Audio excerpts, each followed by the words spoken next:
7월 13일 저녁 방송을 시작하겠습니다. 자, 한국은행에서 기준금리 3.50%로 4차례 연속 동결하였다. 한국중앙은행은 금리를 계속 동결하고 있네요. 올리고 싶어도 못 올린다는 거겠죠. 그쵸? 내리는 거는 상당히 신중할 겁니다. 이제 그리고 여러분들은 아시죠? 한국은행이 기준금리를 뭘 통해서 조절을 하죠? 7일물 RP를 통해서 조절을 합니다. 민간 상업은행들 여기에 단기 채권 시장에서 얘네가 갖고 있는 채권을 사고 팔므로 인해서 금리, 기준금리를 조절을 하더라. 요거를 4차례 연속 동결하였다. 자, 그러면서 분위기를 한번 감지해 보시기 바랍니다. 지금 흐름이, 그리고 앞으로 큰 흐름이 보이실 거예요. 자, 미국 CPI 둔화, 7월이 금리 인상 미국은 마지막이다. 이런 이야기가 솔솔 나오고 있다. 속단 말라 경고도. 이거는 막상 까봐야 알겠죠. 그쵸? 중요한 건 금리 이슈는 지나갈 확률이 무척 높다. 만약에 금리 때문에 흔들거린다? 그러면 매집 기회이겠죠. 어쨌든 중요한 건 시장의 흐름을 쫙 한번 보자고요. 자, 미국 인플레 하방 쇼크랍니다. 환율 시장에서는 미국 인플레 하방 쇼크라고 현재 기사를 이렇게 썼어요. 그러면서 원화가 엄청난 강세였다. 1274원으로 19개월 만에 엄청난 하락폭을 기록했다. 14.7원 하락한 1274원, 19개월 만에 최대폭의 하락이었다. 뭐 이렇게 표현을 하고 있어요, 현재. 자, 그리고 국내 증시도 상승으로 끝났어요. 코스피 0.64, 코스닥 1.50, 해외 증시, 나스닥 1.15, 상승폭이 셌죠? 다우, S&P 0.25, 0.74, 아시아 증시, 니케이 1.49, 상해 1.16, 항세 2.6%. 현재 독일, 프랑스, 영국 다 상승권에서 움직이고 있습니다. 시장 지표를 살펴보시죠.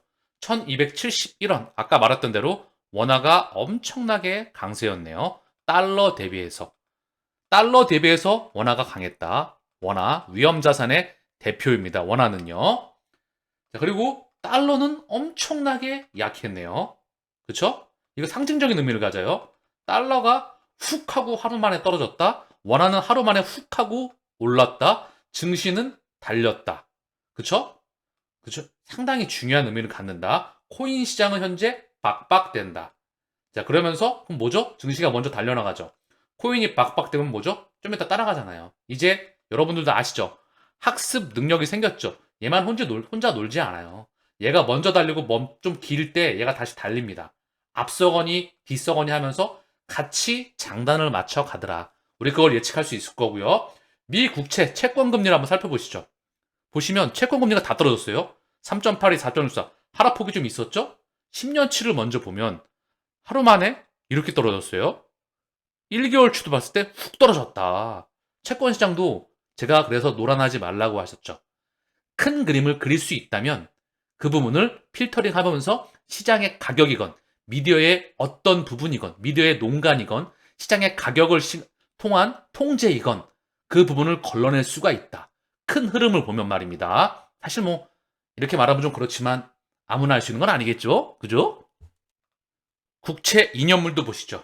정책 금리는 미국의 기준금리는요. 채권금리 2년물이 많이 반영을 합니다. 10년물은 장기금리, 시장금리의 대표적인 기준이에요. 장단기 금리가 역전이 돼 있죠. 이러면 은행은 역마진이 납니다. 장사를 하면 할수록 손해를 보는 구조이죠. 은행이 수도꼭지를 잠그면 가계와 기업들에게 자금이 돌아가지가 않습니다.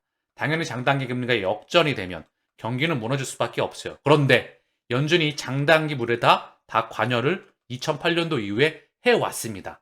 그래서 제가 이 말씀을 드리는 거예요. 중요한 건 그 시기도 그들이 정한다. 먼저 볼게요. 어쨌든 2년물도 같이 한번 보겠습니다. 자, 보시면 하루 만에 훅 떨어졌습니다. 10년물과 똑같이. 1개월물도 올라갔다가 훅 떨어졌어요. 3개월물을 보게 되면 찔끔 떨어졌죠.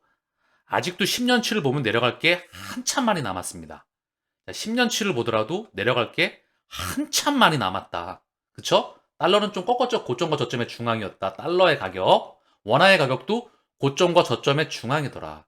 해외 증시를 한번 살펴보겠습니다. 감이 좀 오실 겁니다. 이 정도면. 미국 증시가 일봉이에요. 바닥을 딱 찍고, 그죠? 쌍바닥을 찍고, 저점을 다져 나가면서 강하게 물량을 소화하면서 소화를 해 나가면서 안전하게 상승권이 나왔다. 근데 여러분들 증시도 마찬가지일 거예요. 코인 가격도 마찬가지로 이렇게 빠질 때마다 흔들거리시는 분들이 참 많이 계실 거다. 큰 흐름을 보실 수 있어야 이 부분을 필터링할 수가 있다. 그리고 미리 말씀을 드립니다. 지금의 증시 상승은요, 뭐죠? 그동안의 폭락 이후에 나오는 연준의 금리 인상 기대감, 금리 인상 중단 기대감이죠. 그리고 그동안에 워낙에 많이 눌려 있었죠. 거기서 나오는 반등입니다. 이걸 역설적으로 풀어보면 이 반등이 강하면 강할수록 경제 펀더멘탈이 받쳐주지 않는 상황에서 나오는 주식과 코인 시장의 상승은 경제 2024년이 매우 좋지 않습니다. 지금 경제 펀더멘탈도 상당히 좋지가 않습니다. 그럼 뭐죠? 퍼펙트 스톰, 시스템 리스크 그 부분이 예정되어 있다. 엄청난 시그널이 다가오고 있다는 겁니다. 경제도 마찬가지예요. 펀더멘탈을 반영해서 자산 시장도 반영을 합니다. 결국 펀더멘탈이 주인이다. 우리가 가치에 XRP 부분도 가치에 집중하고 있죠. 언제까지나 그 가치를 똥으로 포장할 수가 없습니다. 그것 또한 본질이지요. 자, 보신 김에 한번 보시죠. 나스닥은 강하게 달렸더라. 미리 달리고 있는 겁니다. 이 정도면은 막상 금리 인상 중단 발표가 나오면 떨어질 수 있어요. 떨어지면 매집 기회겠죠. 증시 또한 그 물량 소화하고 갈 확률이 높다. 마지막 피날레기 때문에. 다우는 고점과 저점의 중앙. 자, 그리고 S&P도 달려나가고 있다. 그쵸? 반도체 지수도 당연히 좋겠죠. 필라델피아 반도체 지수 당연히 좋겠죠. 니케이는 뭐 전 세계 증시에서 가장 강했는데 얘가 차익 실현 물량이 일부 나왔다가 다시 양봉이 오늘 나왔다. 연준 금리 인상 중단할 수 있을 것 같은데 헷갈리지 마. 자, 이거를 우리는 이제 제 방송을 들으시는 분들은 일반적인 대중이 아니시죠? 1% 안에 들어갈 역량을 지난 1년 동안 저와 함께 만들어 가셨던 그 인프라를 저는 제공했다 언급을 드립니다. 부족하지만 추후 방송에서도 끊임없이 언급을 드려서 여러분들이 본질을 볼 수 있도록 노력을 많이 할게요. 고기 잡는 방법이죠. 대만도 마찬가지죠. 반도체 국가이니까 바닥을 찍고 달려나갔다. 독일 굉장히 좋습니다. 국가 경제 펀더멘탈은 사실 좋지가 않은데 유럽은 경제 펀더멘탈이 정말 좋지가 못합니다. 유럽뿐만 아니라 전 세계 경제 펀더멘탈이 좋지 못하죠.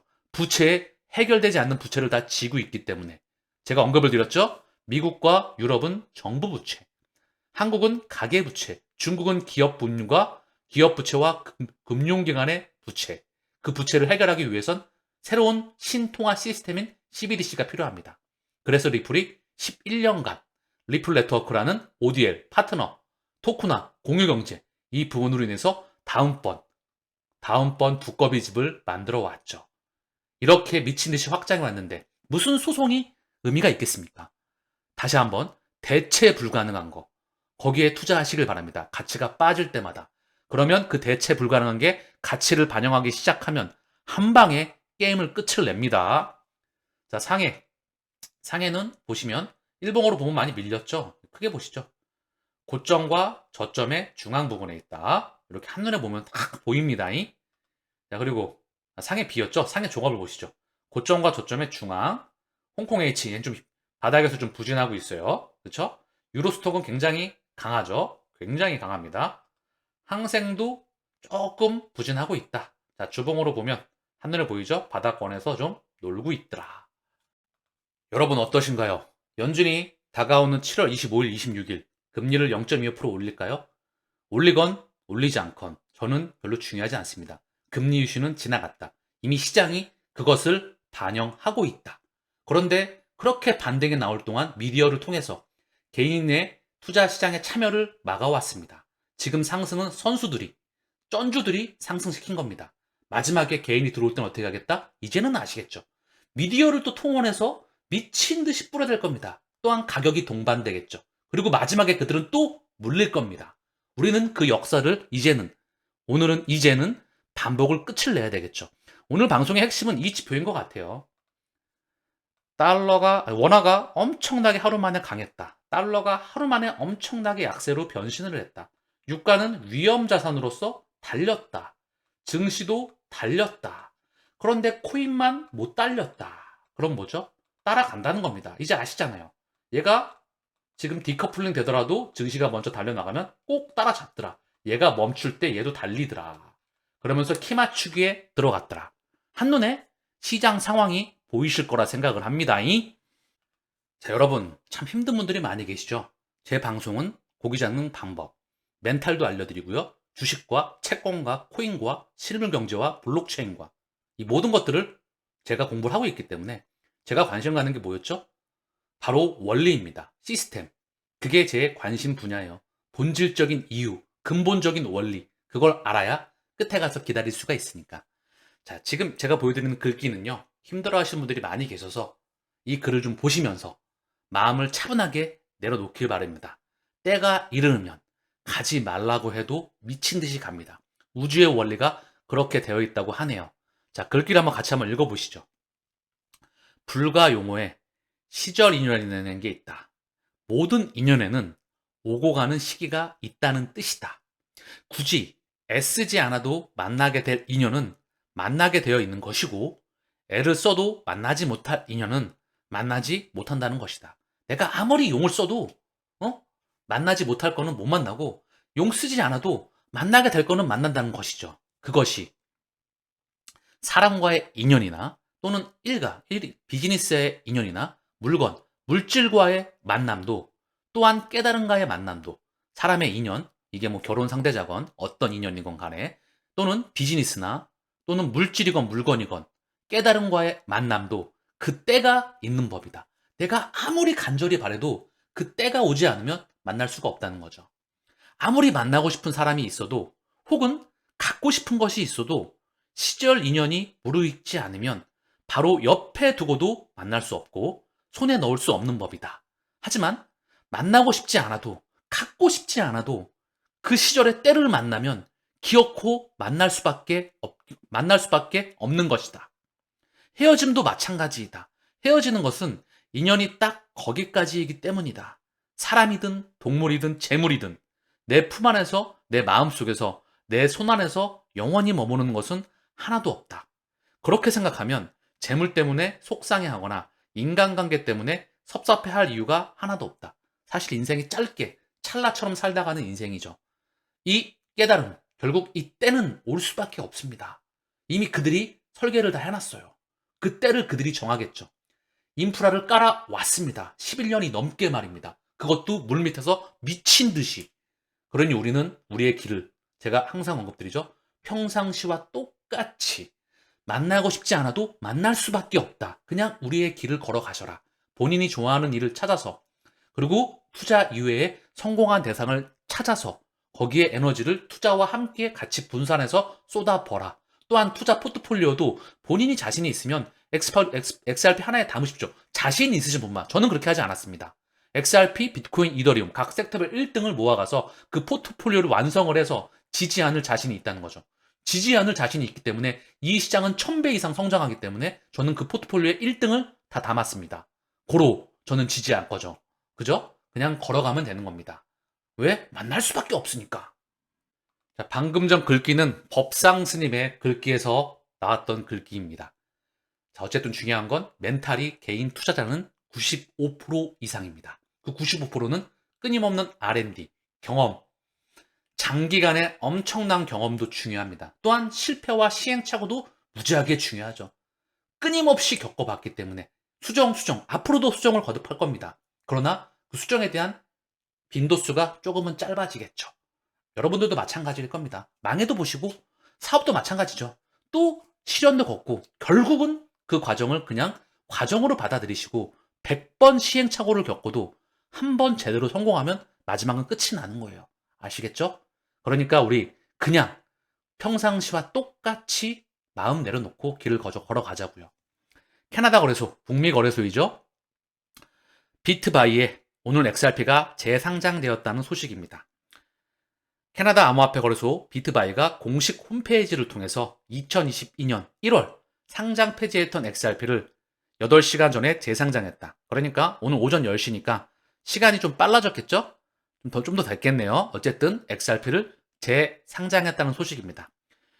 비트바이는 리플은 지난 2021년 네트워크 동기화 등의 문제를 겪은 바 있고 현재는 SEC로부터 증권법 위반 혐의로 기소가 돼 소송을 진행하고 있다. 투자자들은 이에 대해 정확히 인지하고 투자를 결정할 것을 권고한다. 캐나다. 북미의 연결 중에 상당히 중요하죠. 북미, 미국과 캐나다. 참 중요한 부분입니다. 얘네는 같이 연결돼 있어요. 여기에 다시 한번 XRP가 재상장되었다. 작지 않은 의미를 갖는 것 같아요. 소송에 대한 긍정적인 결과. 사실 패소건, 승소건, 합의건 중요하지 않습니다. 이미 결론은 목적지는 정해져 있으니까. 저는 그리 생각합니다. 인도 HDFC 은행 CBDC 파일럿 참여 17만 개 가맹점을 확보하였다. 인도 HDFC 은행이 CBDC 파일럿 프로그램에 참여할 10만 명 이상의 고객과 17만 개 가맹점을 확보하였다. 이어 해당 파일럿 프로그램은 디지털 루피와 실시간 결제 시스템을 연결해서 유나이티드 페이먼트 인터페이스 실시간 결제 시스템입니다. 요거를 연결해 결제를 지원한다. 디지털 루피와 실시간 결제, 요게 당연히 연결이 돼야 되겠죠. 온라인과 오프라인에서 작동을 해야 됩니다. 더불어 인도는 도매와 소매를 동시에 운영하는 그런 국가 중에 하나이죠. 멀티. 그래서 앞서 인도 중앙은행 총재는 이달 말까지 디지털 루피 파일럿 소매 사용자가 100만 명을 달성할 것으로 예상한다고 밝힌 바 있다. 자, 제 방송을 통해서 인도의 대부분의 뿌리에 깊숙이, 뿌리뿐만 아니라 연결망까지 다 리플렛이 선점을 이미 끝냈었다 라고 언급을 드렸죠. 다음 문명의 중심 국가 중에 하나가 바로 인도입니다. 인도 대국이고 젊고 건강하죠. 전 세계 자본들이 이미 오래전부터 자본을 많이 투자해 왔습니다. 제가 예전에도 언급을 드렸었는데요. 삼성전자의 이재용 회장이 어느 인도 초갑부 결혼식에 참석한 적이 있었죠. 그게 그냥 참석하는 게 아닙니다. 시간이 꽤나 오래된 이야기예요. 어쨌든 중요한 건 HDFC 은행은요. 2020년 9월 리플렛 결제 네트워크에 합류하였다. 인도 대부분의 은행들은 다 리플렛에 참여가 되어 있습니다. 또 인도 사무소뿐만 아니라 메나 지역, 그리고 전반적으로 전 세계 모든 지역의 5대양 6도지에 외부망을 다 깔아왔죠. 다음 스위프트 1.0망을 대체하기 위해서. 그래서 제가 언급을 드리는 거예요. 실물 경제와 이미 작동할 수 있는 시스템을 다 완성해 나가고 있는데 뭐가 중요하겠습니까? 대체가 불가능한데 얘가 없으면 구동이 안 돼요. 대체가 안 돼요. 대체. 아시겠죠? 자, 그래도 복습 차원에서 잠깐만 보고 가시죠. 인도 뿌리 깊숙이 리플이 망을 선점했다. 먼저 MPCI라고 하는 제가 언급을 드렸죠. 인도 국립지불공사입니다. 인도 국가에서 국가에서 운영하는 지불 네트워크 그거겠죠. 자, MPCI는 인도에서 소매 결제 및 결제 시스템을 운영하기 위한 상위 조직으로 인도 중앙은행 RBI죠. 얘네와 인도은행협회의 이니셔티브입니다. 그래서 인도 중앙은행에서 인도 소매 결제 및 결제 시스템을 운영하기 위해서 인도 중앙은행에서 2007년도에 만들었다. 자, MPCI 여기 10개 핵심 발기인 은행입니다. 핵심 발기인 여기 처음에 참여한 사람 누구냐? 인도의 대부분의 은행들과 보이시죠? 리플의 파트너사 말던 ICC뱅크, 그렇죠? HDFC 은행 여기에 또 시티뱅크가 들어가고요. HSBC가 들어갑니다. 인도 중앙은행과 그리고 여기 또 볼게요. 루페이. 루페이는 인도 소비자 및 은행, 상인 생태계의 기대와 요구를 충족하도록 설계된 자체 개발 결제 시스템입니다. 루페이는 인도 은행의 직불카드, 신용카드 및 선불카드 발급을 지원하여서 인도 소매 전자결제의 성장을 지원합니다. 자, 그러면 2017년, 지금으로부터 6년 전이죠. MPCI, 전 세계적으로 전송을 위한 은행과의 회담에서 리플. 자, 보면 인도 은행 및 MPCI와 리플은 협의 중이다. 엑시스뱅크, 예스뱅크 또한 리플렛에 들어가 있죠. 이미 전 세계적으로 75개의 고객을 보유하고 있는 리플에 합류한 최초의 인도 은행입니다. 자, 그러면서 핵심 말이 또 나오고 있어요. 리플은 중국이 유니온페이 네트워크를 확장한 것처럼 루페이 카드를 해외에서 사용할 수 있도록 MPCI와 협력하고 있습니다. 이것으로 여러분들은 이미 인도 뿌리 깊이 오래전에 선점을 끝냈다라는 것을 다시 한번 복습하고 계십니다. 자, 인도와 연관된 뉴스 하나만 더 보고 가시죠. 2021년 6월에 나왔던 부분인데요. SBI, 일본 SBI가 아니고요. 인도의 SBI 은행입니다. The State of India, 그 약자이고요. HDFC, ICC 및 12개 은행이, 기타 12개 은행이 블록체인을 사용하여서 신용장을 지원하기 위해 힘을 합치고 있습니다. 블록체인이 뭐죠? 하나로 다 묶어버린다는 거잖아요. 그쵸? 그래서 보면 인도은행, 블록체인 인프라스트럭처 컴퍼니 프라이빗 리미티드, 여기는 15개 은행의 연합체입니다. ICC, HDFC, RBL, 그리고 SBI. 여긴 일본 SBI가 아닙니다. 보시면 The State of India, 요거의 약자라고 언급을 드렸어요. 블록체인 기술 신용장 처리 속도를 높일 수 있습니다. 자, 그러면서 여기 중요한 부분이 나와요. 방금 전에 보셨던 IBBIC의 통합은 루페이, 그리고 실시간 제품 처리를 관리하는 상위 조직인 MPCI와 통합과 완전히 유사합니다. 거의 같이 움직인다는 거죠. 그쵸? 그러면서 밑에 또 중요한 내용이 나와요. 15개 은행 중 11개는 투자자가 비상장이고 4개는 공공부문 단위입니다. 여기 인도 주요 은행, 그쵸? 리플렛과 다 대부분 연결이 되어 있습니다. 미국의 또 대출 기관인 스탠다드 차타드는 컨소시엄의 유일한 국제적 참여자이다. 다 연결이 되더라. 그리고 얼마 전에 나왔었던 부분이죠. 6월 12일, 얼마 되지 않았습니다. 한 달 정도 됐나요? JP모건의 블록체인 파일럿이 인도에서 시작됩니다. 리플과 XRP가 혼합되어 있습니까? 블록체인 기술로 달러 거래 간소화. JP모건은 인도의 6개 은행과 손을 잡았다. 그 은행은 뭐였다? HDFC, ICC, 엑시스, 예스, 인더스인디드 뱅크, 다 리플과 직접적으로 파트너십을 맺었던 모든 은행이 바로 JP모건과 연결이 되더라. 이로써 여러분들은 인도에 그들이 다 선점을 끝냈다는 걸 보고 계십니다.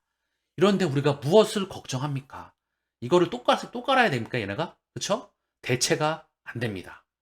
그러면서 하나 더 보시면 리플과 SBI 홀딩스, 얘는 SBI 홀딩스, 일본에 드디어 소프트뱅크 인베스트 홀딩스가 미래를 개척한다. 일본과 아시아에서 가치 있는 인터넷 개척, XRP를 주도할까요? SBI 홀딩스는 리플의 파트너이자 주요 투자자 중 하나인 SBI 홀딩스는 R3와 협력을 하여서 코다 블록체인 개발을 주도하고 있습니다. SBI 홀딩스는 리플렛 및 XRP ODL 서비스를 사용하여서 즉각적인 국경 간 지불을 촉진하는 두 회사와 함께 주요 리플의 파트너이다. 이미 이러면 내부망과 외부망이 연결되고 있다는 것을 다시 한번 기사를 통해서, 미디어를 통해서 알려주고 있다는 것 뿐입니다. 이제 여러분들은 이 사실을 직시하고 계시죠? 유럽 최초의 비트코인 ETF 이달 출시 예정이다. 역외금융관할권 건지에서 승인. 유럽 첫 비트코인 ETF가 이달 출시될 예정이다. 자코비 자산운용사는 이달 유럽 최초의 비트코인 ETF를 상장할 계획이라고 밝혔다. 원래 당초 지난해 7월 유로넥스트 암스테르담에 해당 ETF 상품을 상장할 예정이었다. 그러나 테라누나 FTX 사태로 인해서 상장이 1년 미뤄졌다. 자코비의 투자 상품이 예정대로 상장이 되면 유럽 최초의 비트코인 ETF 상품이 될 전망이다. 원래 현재 유럽 시장에서 거래되는 암호화폐 투자 상품은 ETF가 아니라 ETN이다. 이 차이는 ETF는 펀드의 기초자산 일부를 보유하게 되지만 ETN에 투자가 되면 기초자산이 아니라 채무증권을 보유하게 된다는 차이가 있다. 이제 비트코인 ETF 상품이 출시될 전망이다. 자, 그러면서 자코비의 비트코인 ETF는 역의 금융 중심지로 알려진 관할권 건지에서 허가받은 상품이다. 자, 오늘 방송을 마치면서 이 글귀 다시 한번 기억해 주시길 바라요. 출발지가 있으면 출발을 하면, 그냥 걸어가면 평상시와 같이 묵묵히 누가 뭐라고 해도 이 도착지를 본인의 머릿속에서 확신을 하신다면 누가 아무리 흔들어도 여기에 도착을 합니다. 그래서 제가 기억과 정신을 말씀을 드렸던 거예요. 이들은 누가 뭐라든 간에 불굴의 도전 정신을 가지고 이 길을 완수를 했다. 그게 현재 셀트론의 서정진 회장, 에코프로 그룹의 이동채 회장, 현대그룹 창업주의 고 정주영 회장, 삼성그룹 창업주 이병철 회장, 뭐 이건희 회장도 마찬가지였고요. 반도체를 세계 최고의 반도체 회사로 만들어냈죠. 어쨌든 중요한 건 뭐 세계적인 플랫폼 회사들, 미국의 페이스북, 아마존, 넷플릭스, 구글, 마이크로소프트, 애플, 테슬라, 뭐 기타 등등의 너무나 많죠? 여러분들도 이 다음 문명의 저는 주인공이 되시기를, 그리고 이 마라톤을 완주할 수 있는 1% 안에 들어가시기를 바라면서 오늘 방송을 마치겠습니다. 감사합니다.